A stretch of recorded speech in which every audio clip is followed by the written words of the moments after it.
जनजातीय कार्य मंत्री डॉक्टर कुंवर विजय शाह ने 2 साल की उपलब्धियां गिनाते हुए कहा कि प्रत्येक जनजातीय विकास खंड में सांदीपनि स्कूल खोला जाएगा। क्षेत्र में स्कूलों में स्मार्ट क्लास होगी, साथ ही जनजातीय श्रद्धा एवं पूजा स्थलों का उन्नयन किया जाएगा। देखिए यह खास रिपोर्ट। हर जनजातीय विकास खंड में खुलेगा सांदीपनि विद्यालय। जनजातीय क्षेत्रों के स्कूलों में होगी स्मार्ट क्लास। मंत्री विजय शाह ने गिनाई 2 साल की उपलब्धियां। 86 विकास खंडों में बनेंगे कला भवन। शिक्षा और संस्कृति को मिलेगा नया विस्तार। मध्य प्रदेश में मोहन सरकार के 2 वर्ष पूरे होने के अवसर पर अभ्युदय मध्य प्रदेश थीम के तहत विभागीय उपलब्धियों का सिलसिला जारी है। इसी कड़ी में जनजातीय कार्य मंत्री डॉक्टर कुंवर विजय शाह ने प्रेस कॉन्फ्रेंस कर जनजातीय समाज के लिए शिक्षा और संस्कृति से जुड़े बड़े ऐलान किए हैं। मंत्री ने कहा कि आने वाले 3 वर्षों में जनजातीय वर्ग के विद्यार्थियों के लिए शिक्षा सुविधाओं में ऐतिहासिक और अभूतपूर्व विस्तार किया जाएगा। देश के प्रत्येक जनजातीय विकास खंड में सांदीपनि विद्यालय खोला जाएगा। और इसका केवल एक ही आधार दिया था हमने कि जिन गांवों में, जिन मोहल्लों में 50% से ज़्यादा हमारे एसटी वर्ग के लोग रहते हैं, वहाँ हम विकास कर पाएंगे। एक मोटा मोटा मापदंड तय कर दिया, नहीं तो फिर इसके नाम पे फिर दूसरे मोहल्लों में भी विकास शुरू हो जाता है। लेकिन ये हमने मापदंड तय किए हैं कि जहाँ भी किसी मोहल्ले में या किसी गांव में 50% से ज़्यादा आदिवासी वर्ग के बंधु रहते हैं, वहाँ पे हम लोग विकास करेंगे। मंत्री विजय शाह ने कहा, इसके साथ ही जनजातीय क्षेत्रों में स्कूलों में स्मार्ट क्लास, आधुनिक लैब और लाइब्रेरी सुविधाओं का उन्नयन किया जाएगा ताकि बच्चों को गुणवत्तापूर्ण शिक्षा मिल सके। सरकार का लक्ष्य है कि आगामी 3 वर्षों में गुणवत्तापूर्ण शिक्षा तक समान पहुंच सुनिश्चित की जाए। मुख्यमंत्री के हाथों से और उस शालिनी बेटी के हाथों से ही शालिनी ऐप का लॉन्च कराया। मैं समझता हूँ कि ये हिंदुस्तान में इस डिपार्टमेंट का एक ही ऐप होगा। एक साथ बहुत सारे लोग उससे जानकारी मिल सकते हैं। आप भी अपना उसका उपयोग करके देख सकते हैं। और मुझे लगता है कि आने वाले हमारे बच्चों के हित में ये ऐप है। हर मोबाइल में उसको पूरी जानकारी मिलेगी। वन अधिकार के संबंध में और पैसा एक्ट, इस सरकार ने बहुत सारे काम किए हैं। और अभी आपको जानकारी है कि कम से कम जिसको पट्टा चाहिए उस आदिवासी को 2 प्रूफ देना पड़ते हैं, जब जाकर के उसका पट्टा मंजूर होता है। एक पट्टा जो पुराने सीनियर लोग हैं उनके जो मीटिंग्स होती है या गांव की चौपाल होती है, वो भी मान्यता है। और दूसरा, बहुत ज़्यादा शिकायतें थी कि हमें नहीं मिल पा रहा, हमारा अधिकार नहीं मिल पा रहा।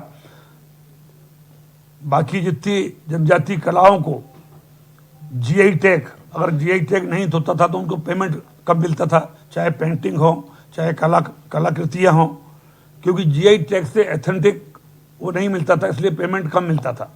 अब ये पहली बार जीआई टैग और जोधाबाई को पद्मश्री पुरस्कार से सम्मानित भी किया। ऐसे अनेक चित्रकला हैं, पिथौरा हैं, गुड़िया है, गोंड जनजातीय वाद्य यंत्र हैं, चिकोरा है, मुखौटा है, शिल्प आर्ट, इन सबको भी जीआई टैग मिल गया और कुछ के निर्माणाधीन है। उसी तरह पीबीटी आहार योजना, जो हमारे गरीब, अत्यंत गरीब तबके की आदिवासी शहरिया बेगा और भारियाँ हैं, उनकी माताओं को 15 जिलों के 3 पिछड़ी जनजाति बंधुओं को 1500 रुपये प्रति माह आहार योजना का भी लाभ दिया जा रहा है।